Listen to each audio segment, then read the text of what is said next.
In this bamboo rod building video, we're going to focus on cutting the rod sections to working length and adding the hardware. I've mic'd out the rod sections using a micrometer to verify my specs and determine where I should cut the rod sections. I'll start with an initial cut, making these equal sections.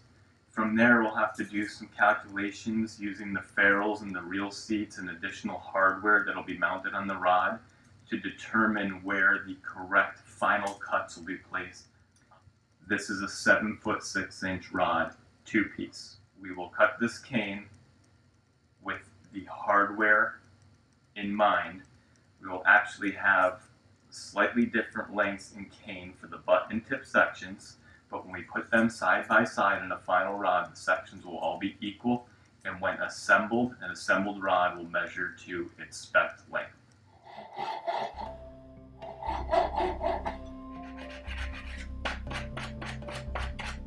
Measure twice, cut once, as they say.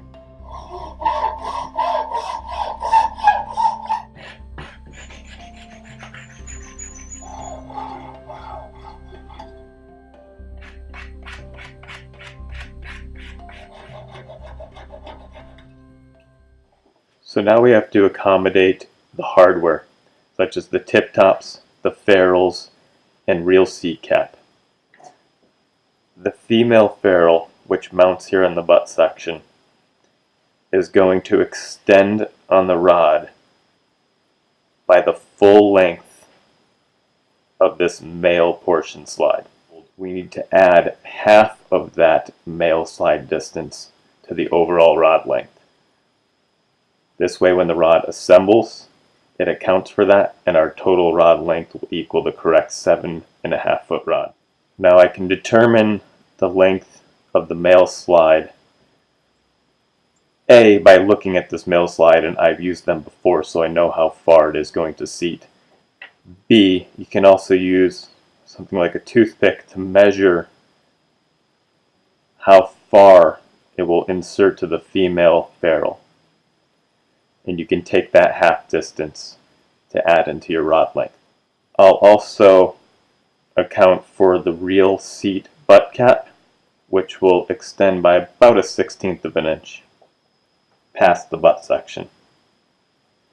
For the tip sections, you have to accommodate the tip top by taking the overall length of the tip top and the distance that it will travel onto the cane. You can determine how far it will extend on the cane.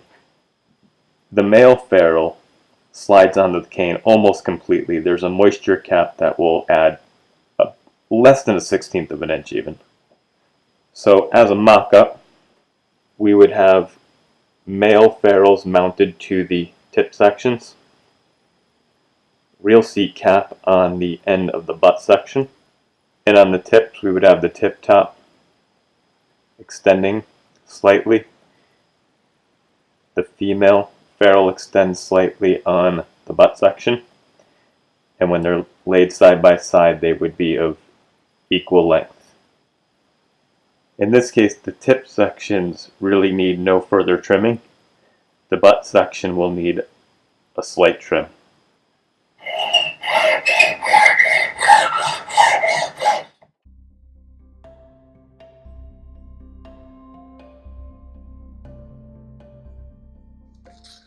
The rod sections have been cut to length, and I'm preparing to add on the hardware.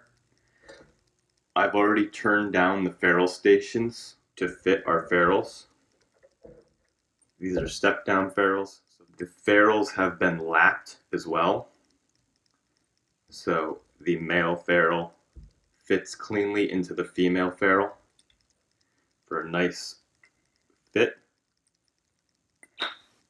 You get that pop, that's a good sign of a good fitting ferrule.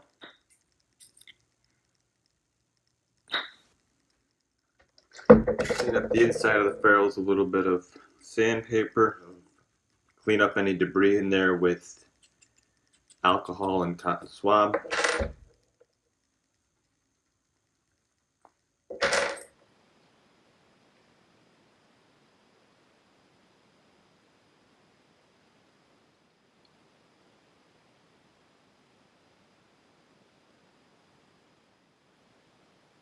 coverage on both the rod section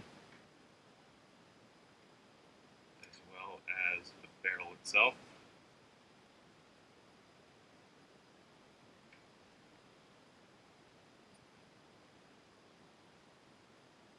Slide it on. You can hear air popping out of it. It doesn't want to quite stay on. I push it on, it slides back off a little bit. That means there's air trapped in there. So I want to get the flaps of my 6-sided hex rod here lined up with the ferrule serrations. Okay, we'll just keep some constant pressure here for a minute. This will squeeze out the air.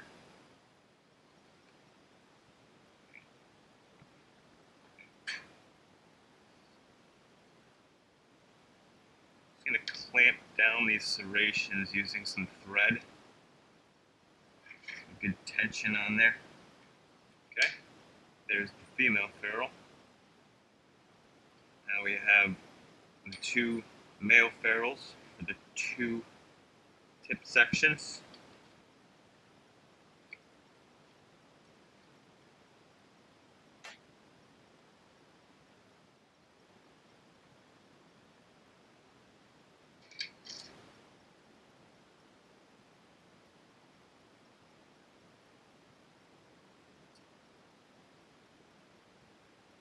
Some air pockets. Again, some pressure.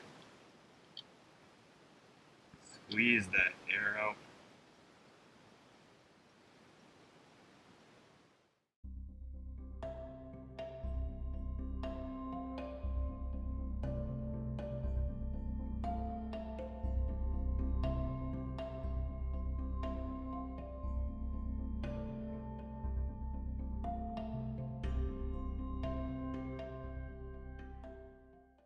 Okay, I'm gonna look for the spline of this rod section now. That would be the strongest side, the strongest flat side on the rod section, and that will be the backbone of this rod. You can feel a little kick from one side or one flat to the next flat. And when you find that kick, that is your spline.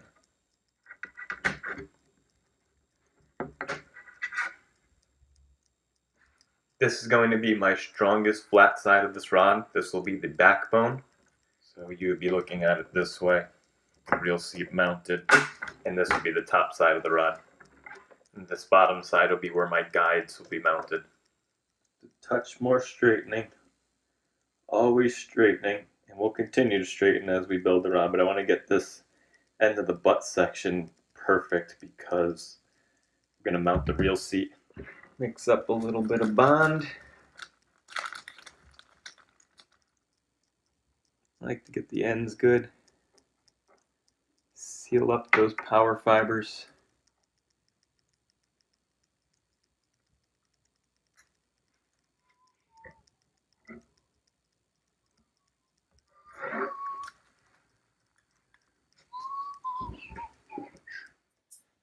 We now have our rod sections cut to final length.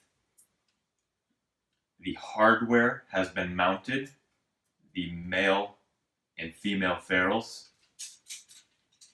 The reel seat and the cork grip has been mounted and turned. The male and female ferrules have been mounted, as well as the reel seat and the cork grip has been mounted and turned. When all the hardware is mounted and the rod is taken apart, all the rod sections are of equal length.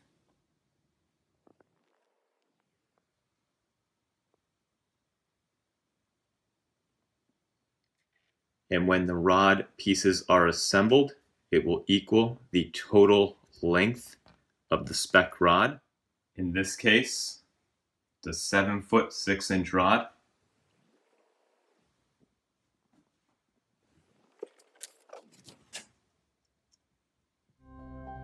That concludes the episode on cutting rod sections to final working length and mounting the hardware, and we're still on our way.